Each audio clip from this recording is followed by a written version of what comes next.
Hi, I am Shaunalee Richter. I am an educator, coach, and author. I teach within the postgraduate project management program at Mohawk College in Hamilton, Ontario. And my work is focused on cultivating positive influence. Today, we are addressing the question, how do I work with or communicate with an individual who is quite difficult within my team?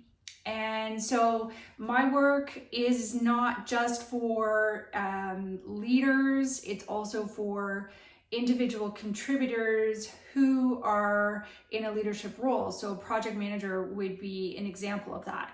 So perhaps let's use that as an example as we walk through this today. And so we have the project manager, and this person is wanting to communicate with somebody on the team, and they just seem to not be able to connect with them. So this person is perhaps a subject matter expert, and for whatever reason, there is a disconnect happening with the communication.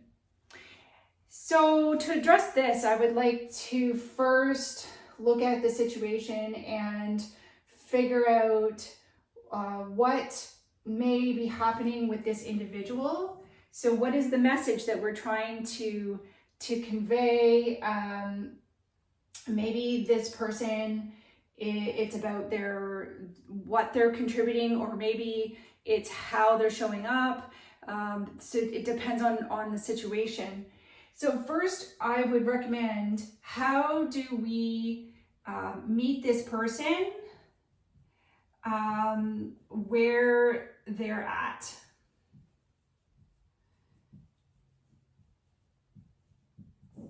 And what does that mean? That means trying to essentially step into their shoes. So what's going on with this person? What does their work environment look like? You might be in the same organization, but your environments can be quite different. There's their leader, there is the other projects potentially that this person is on. And so are they really stretched? So what is going on with this individual? And really, if you can try and figure this out, you can ask people that know this individual to gain that information. But I would say the best way to do this is to have a conversation with the person. Now, if you're really just not connecting, the other piece of it before you would have a conversation is to look at yourself as well. So how are we as the PM showing up in the situations where we're trying to connect with this individual? How are we projecting ourselves? What information are we sharing or not sharing? What is it potentially about us that may be causing some of this to happen? So, and let's also recognize that this person may be perceiving us as the PM as a difficult person. So it could be going both ways. And so what are we doing that may be causing that? And so I think in order to do that kind of work, you need to think back, or it could help to think back to past engagements. Where was there something that I said as the PM or in the conversation that you could see a visible change in the demeanor of that person?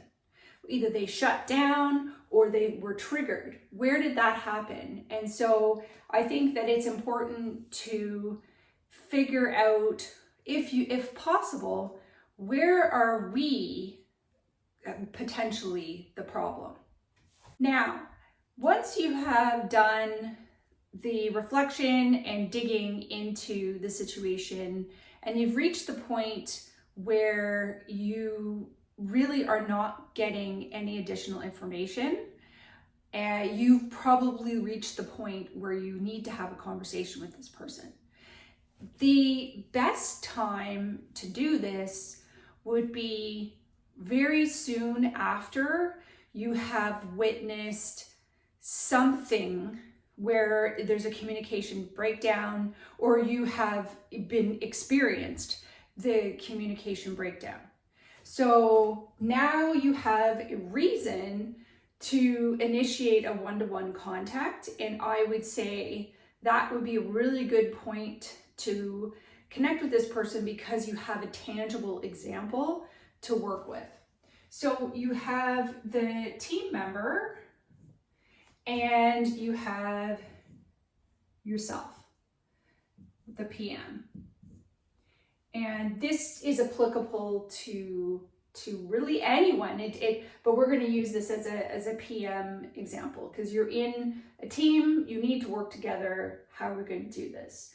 And so you can leverage that situation to try and gain this person's trust and buy-in to work together. And so a situation happens, and so you take note of the details there, and you will initiate contact with this person one-to-one. This, I would recommend, would be either in person.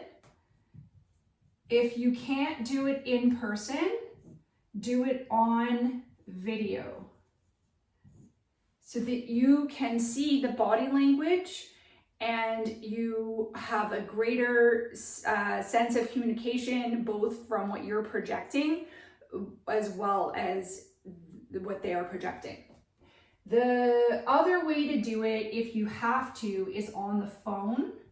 If you're on the phone, you're going to have to really, really listen to the tone of voice and the word choices. And it is trickier on the phone. Video is easier, but we sometimes have to work with what we've got. So when you initiate the conversation, so you would want to try and do it in the moment. Perhaps if you're working in a virtual environment, you could say, you could send them a one-to-one chat message, either over Teams or whatever chat feature you're using, and ask if they have a couple of minutes to talk, and just wanted to ask a question about the project or a follow-up question from the meeting, something like that. And so you would initiate this, and the other way to do it is you could drop by the person's desk if you are in person. So that's something, it may or may not work depending on your work environment. And so when you meet with that person, it's really about gaining trust, and sometimes it helps to just put it on the table. So I always advocate being transparent and authentic. Don't hide behind the situation. Let's put it out on the table. So you can be really honest to say, when we were in the meeting, I noticed that you became really, really quiet when we were talking about this topic, whatever it is. Can you help me understand what was going on there? I want to make sure that everything's okay. Something like that. So you're leading with the sense that you are concerned about the individual, which I hope is true, and that you are also leading with curiosity. So be very careful to suspend all judgment. It's about being curious and really asking them to help you understand. Now, if you've got a few things, because you're going to watch the response and you're going to listen for the response, you may not uncover what actually was going on. If you don't have the trust with this individual, they may not tell you. They may say, oh yeah, no, I just was letting the others talk.